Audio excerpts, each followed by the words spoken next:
tarde, bom dia ou boa noite para você que está nos assistindo, onde quer que você esteja. Olá, olá. Que o Senhor abençoe sua vida. Estamos aqui em mais um episódio do nosso Papo do Alto Pocket, falando sobre discipulado com o nosso pastor Niles Bergsten. E agora eu queria falar um pouquinho contigo, meu pastor, sobre ordem, sobre autoridade. Lá no início, né, na criação do mundo, nós vemos que tem uma ordem, tem uma autoridade ali exercida, os dias, como é que foi feito, a lua para governar a noite, o sol para governar de dia. E eu gostaria de falar um pouquinho, que o senhor falasse um pouquinho sobre essa autoridade, né? Aplicado ao discipulado, você, em primeiro momento, você precisa compreender, todo mundo precisa compreender, num ambiente que está sendo, digamos, desconstruído o princípio de autoridade. Não estou falando nem a autoridade, o próprio princípio em si. O professor, ele não manda em minha vida, minha mãe não manda em minha vida. Tal. Há uma cultura de resistência à autoridade. Mas a autoridade não é a pessoa, a autoridade é o princípio. Então, o subjacente a uma ordem na minha vida, existe um princípio de autoridade que ordena a vida. Então, o que acontece? Jesus mesmo diz, eu não faço nada de mim mesmo. Mas o Pai que está em mim mostra as obras que eu devo fazer. Ele também, lá em João 13, fala assim, tudo que eu falo exatamente como o Pai me ordenou. Então, até a vinda do Espírito Santo não foi, o Espírito Santo teve uma boa ideia, eu vou vir. Não, claro que não. Jesus falou, eu vou me embora, mas eu vou mandar. Aliás, o Pai vai mandar em meu nome. Inclusive, recentemente o pastor estava discutindo comigo, se quem foi que mandou o Espírito Santo, foi o Pai ou foi Jesus? Tem as duas coisas. O Pai mandará em meu nome e eu enviarei. As duas coisas tem. Então, assim, o Espírito Santo veio aqui por ordem, por envio deles. Ele não veio por conta própria. Então, você observa que tudo está encaixado com uma ordem. Aí eu entro na igreja, eu tenho uma ordem. Qual é a ordem? A ordem é que a igreja é de Jesus. O discipulador mor, o discipulador por excelência, não é Jesus. Não, é o Espírito Santo e o modelo é Jesus. Então o Espírito Santo está ligado ao outro modelo. Tudo é ordem. Então quando a gente pensa num princípio de autoridade, nós não estamos pensando num princípio de mandar, nem num princípio de obedecer. A gente está pensando num princípio de ordem. E é evidente que uma instrução está debaixo do princípio da ordem. Por exemplo, meu filho, vá dormir. É um princípio de ordem. Não, ele pode dormir a hora que quiser. Não, não pode dormir a hora que quiser. Ele vai dormir. Então a mesma coisa com relação... Amados, nós começamos a nossa celebração às 6h30. Mas é simples. Por que a gente começa às 18h30 sempre? Por quê? Princípio da ordem. Não é, olha só, na cabeça das pessoas, eles sabem que Niles vai começar às 18h30, o presbitério vai começar às 18h30, independente de chegar. Ou seja, a ordem está estabelecida e eu que me encaixo na ordem. Essas coisas são tão essenciais. Então, o marido é a cabeça da esposa, mas ele não é o dono da esposa. Ele é a cabeça da esposa, ela se submete, mas ele não a submete. E eu ensino isso direto. Você não está aqui para submeter sua esposa. Vós, marido, submeter a vossas esposas. Se você me achar esse versículo, topo. Mas não está escrito. Está escrito, vós, mulheres, sede submissas ao marido. O marido pode falar, minha filha, tu é minha esposa, está escrito a palavra. Eu não quero saber de palavra, não, que eu vou me desviar. Bom, então agora você já não é discípula, eu vou lhe tratar como incrédula. Aí é outra história. Mas a ordem, ela põe tudo no seu devido lugar e Deus é um Deus de ordem. Por isso, antes de botar o homem, botou ordem. O Gênesis 1 ali é o capítulo da ordem. E depois o homem entra na ordem pronta. Ele chegou, foi colocado no jardim, que ele não perguntou quando foi surgir a margarida, por que a girafa tinha pescoço grande, estava tudo pronto. Então é justamente esse princípio da ordem. Então você que está assistindo, ou qualquer pessoa que está assistindo, eu dou, exemplo assim, eu dou para Ana Rios o esboço. Ela recebe o esboço e ela vai passar o esboço para você. Na hora que ela passa o esboço para você, não foi ela que passou, foi a ordem de Deus que criou um ordenamento. Agora, para eu passar esse esboço que eu vou buscar de Deus. Rapaz, várias pessoas me perguntam assim, Ana, rapaz, como é que você consegue escrever essa coisa? O dono da igreja é Jesus. A mesma coisa desse livro aqui, ó. Gente, 40 dias com Jesus. Segunda edição, né? Mas eu pergunto, como é que conseguiu falar de Jesus? A gente passou 2 anos, 3 anos falando apenas de Jesus nos esboços. Desde 2019 ele só fala de Jesus. Gente, como é que consegue? Como é que consegue, meu pastor? Pergunta a ele. Ele é o dono. Mas esse livro aqui, gente, só um parêntese.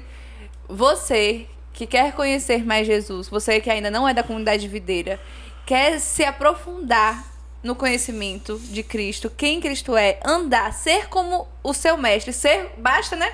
O discípulo ser como seu mestre, ser como Jesus. Adquira esse livro, entre em contato com a gente, porque, assim, é precioso. Quantos ensinamentos nós temos aqui? Aí tem 40, deve ter mais 400, né? Então eu fico perguntando assim, por que não repete? Porque o Senhor governa a igreja. Se não fosse ele, você diria assim, ele tá repetindo, tá? E não tinha problema nenhum repetir. Não tinha problema nenhum, porque o ensino é válido. Só que eu vou diante dele e falo, Senhor, e várias vezes eu paro na frente do computador e fico assim, esperando ele falar. Aí eu abro a Bíblia, ele não falou, levanta e sai. Se não falar, não tem. Eu não esquento a cabeça, não. Porque eu confio na ordem, eu confio na autoridade. Então, mesma coisa, você que tem uma líder, você está aqui, né? Você é a pessoa, recebeu a Ana Rios, Ana me recebeu de mim, eu recebi do Senhor. Estou falando só do esboço. Pam. Ou qualquer outra coisa. Compartilhamento. Toma aqui, ó, todo mundo faz um desenho. Aí você faz o desenho. Sopa. Chama, aí eu falo assim, chama aí a sopa. Aí você chama e vai para a sopa. Como é que pode Deus agir assim? Para você ver que o princípio é da ordem. Não é o princípio do comando, nem do mandar. Por isso que quando alguém recebe de você uma exortação, minha filha, o que foi que houve? Ela tem que entender que aquela ordem que abençoa também corrige. Quer dizer, então, se eu não gostei de ser corrigido, o outro tá errado. E quem falou que o que eu gosto é parâmetro para alguma coisa? Serás salvo se gostares. Tem na Bíblia? Não. Se você se sentir bem, será salvo. Tem na Bíblia? Não. Quando é que você vai ser salvo? Pelo sacrifício de Jesus, não é pelo que você sente. Se confessar dói, confessa e é salvo. Se confessar não dói, também confessa do mesmo jeito. Então as coisas não são baseadas no que eu gostar. Então se você vai orientar, se você vai corrigir, se você vai amar, se você vai dar sopa, isso é outra história. O que vai acontecer não importa. Você que é um discípulo, você está debaixo de uma ordem. E eu estou debaixo de uma ordem. Eu sou pastor da igreja, eu mando da igreja. Ai. Mando na igreja não existe. Eu não mando na igreja coisa nenhuma. Eu tenho que obedecer. Só que o problema maior não é obedecer, é ouvir. Eu tenho que ouvir. E aí, minha querida, ó, para ouvir. Eu sei quando Deus não fala. Aquele silêncio, aqui tudo escuro, tudo uma névoa, tudo cinza. E Deus não falou. Não sei de nada. E você fica parado assim, rapaz. Agora só que eu já acostumei, né? Quando ele não fala, eu já acostumei. Aí eu fico quieto. Não penso nada. O que você é? Não acho nada. Não acho nada. Fico esperando. E daqui a pouco ele começa a falar. O pior e o mais difícil é quando você vai pregar e o Espírito Santo está pronto com você que ele não dá a mensagem. Esse é que é de torar. Que você sobe lá e o Espírito Santo... Uma vez aconteceu isso e o Espírito Santo ainda me disse por quê. Ele disse assim, é porque suas ideias atrapalham. Eita! Foi. Eu subi para pregar sem nada. Quando eu tô subindo, que eu vou chegar, botei aqui, quando eu botei o negócio no púlpito, aí veio a palavra inteira. Aí depois o Espírito Santo, é porque se eu desse para você antes, você atrapalhava tudo. Eu só quero sua boca. Então assim, a ordem é de Deus. Por isso que cada líder, quando a gente convida o líder, a gente vai trabalhar o líder não para ele saber coisas, mas para ele ser sensível, ser quebrantado, ser discípulo, ser manso, ser limpo, ser amor. Não quero saber o que ele vai fazer, eu quero que ele seja. Porque se eu trabalhar o líder para ele ser, o que ele receber já é outra história. Se ele vai cantar música Meu Jesus, Salvador, ou se ele vai cantar sei lá, outra música, o nome disso é graça. Qual é a música que ele vai tocar? Não importa, mas ele é um músico. Então é isso que eu quero. Perfeito, meu pastor. Lembrando disso, tem uma questão que eu falei até com Nanda sobre o mesmo Espírito, né? Porque nós estamos com o Espírito Santo e assim, existem, como a gente tem o autoconhecimento, existem personalidades diferentes, existem pessoas diferentes. E aí fica assim, não, mas eu vou conversar com não sei quem, eu vou falar com não sei quem. E aí fica escutando um ou outro. Aí teve uma vez que Nanda estava falando e ela falou assim, você conversar comigo, eu conversar com Niles ou conversar com Nanda é a mesma coisa. Por quê? Porque nós estamos alinhados em um mesmo propósito, em um mesmo espírito. Ninguém quer, no momento de confronto, de exortação, ninguém quer o seu mal. A gente não quer assim, você vai ser exposto, nada do tipo. Nós estamos ali se importando com a pessoa, amando a pessoa, querendo que ela se desenvolva, né? Então tem muito isso assim, não, eu vou falar com não sei quem, porque eu acho que vai ser menos duro, ou então vai ser mais difícil. É o mesmo espírito, não é isso?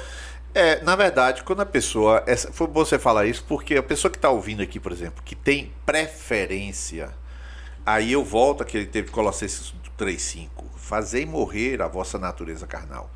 Se lembra de 1 Coríntios 3, que Paulo fala assim, porque vocês são carnais, porque tendo eu sou de Cefas, eu sou de Paulo, eu sou de Apolo, não sois porventura carnais, 1 Coríntios 3. A carne, ela tem preferência. O que é carne? Carne é a natureza nossa, natureza humana. A natureza humana, ela tem preferência. Por exemplo, eu sou fleumático, né? Isso é natureza humana. É pecado ser fleumático? Claro que não. Eu sou colérico? Claro que não. Só que andar pelo colérico é carnalidade, é natureza humana. Não, eu sou assim. Eu esqueço rápido. Eu falo com todo mundo. Isso é tudo natureza humana. Porque então o que ele fala todo mundo evangeliza. E o outro que não fala com todo mundo não evangeliza. Isso não existe. Evangelizar é para todo mundo. Então a natureza humana de preferir... A pessoa tem que entender que isso é natureza humana. Sabe o que a gente devia fazer? Você está assistindo também? Quando as coisas são difíceis, quando são complexas, aí é que eu enfrento. Quando tem um caminho difícil, eu entro nesse caminho. Porque eu já sei que é de Deus. Se tem dois, eu vou pelo difícil. Uma vez eu estava ministrando na escola dominical de uma igreja. Durante muito tempo, eu era de uma igreja, mas me convidaram para ser professor de escola dominical de outra igreja. E eu comecei em janeiro, fevereiro, março. Aí lá para as tantas, eu não tinha nenhuma ocupação na primeira igreja, onde eu era membro, mas na igreja que me chamaram, e a escola dominical estava tão cheia, que tomava a galeria inteirinha. Rapaz, metade da igreja estava comigo na escola dominical. E eu ensinando. Aí um dia o pastor me chama e fala, meu irmão, onde é que você está que eu não estou te vendo aqui de domingo de manhã? Eu falei, não, eu estou ensinando outra igreja aqui, não estou fazendo nada. Então me chamaram, eu estou lá. Aí ele fez assim, mas meu irmão, eu quero que você venha para cá. Pastor, eu estou dando aula lá. Não, meu irmão, o seu lugar é aqui.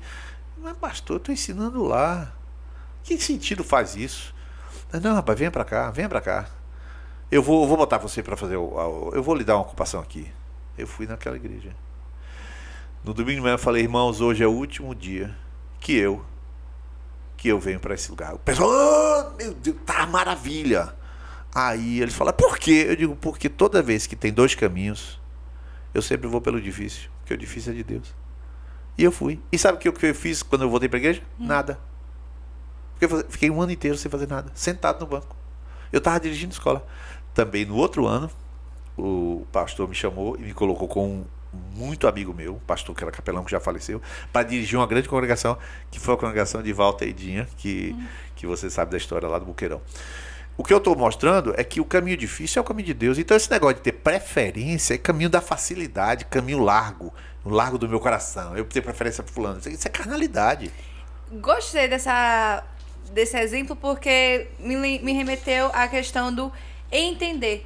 Às vezes você recebe uma orientação, uma exortação, alguma coisa assim, mas não faz sentido. Não fazia sentido nenhum. Voltar pra... de verdade. Voltar pra aquela... Aqui eu estou tava servindo. servindo a Deus. Exatamente. Mas não faz sentido nenhum. Só que essa analogia do caminho mais difícil foi conduzido pelo Espírito.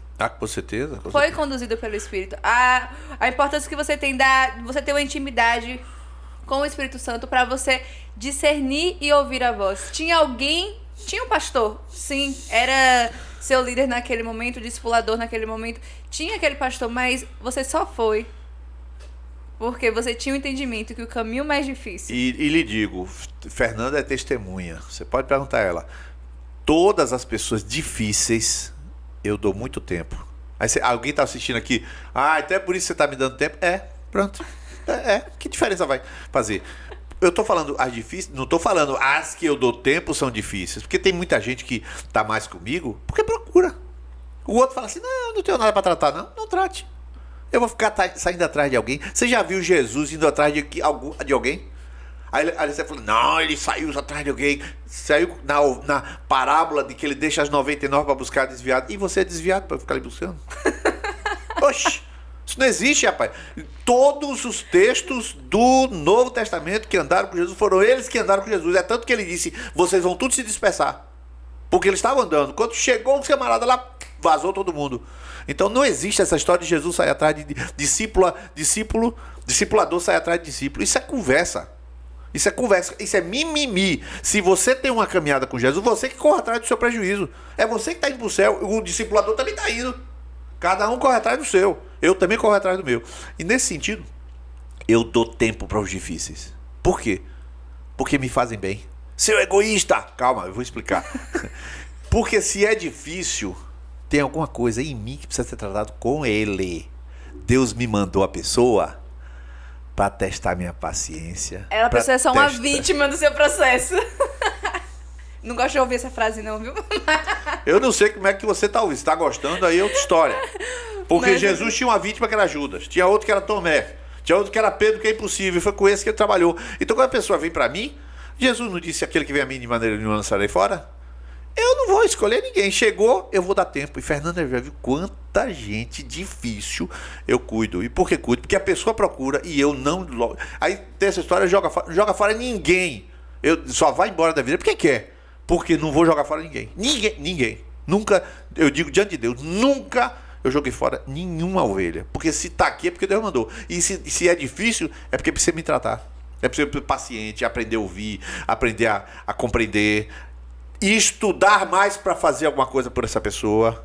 E buscar recursos para dar para ela. E aí é problema meu, entre eu e Deus. A pessoa nunca fica sabendo disso. Pastor, eu sou o mais difícil, eu nunca vou responder.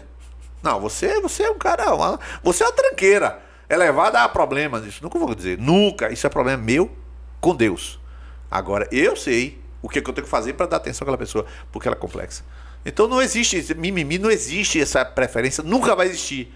E não deve existir. Então a pessoa deve ela acabar com suas preferencialismos. É ela que tem que acabar. Perfeito. Porque isso é carnalidade. Perfeito. Vamos ficando aqui com mais um podcast de Papo do Alto Pocket com o tema discipulado. Nosso pastor Níris, muito obrigada. Bênção pura. Tchau, tchau.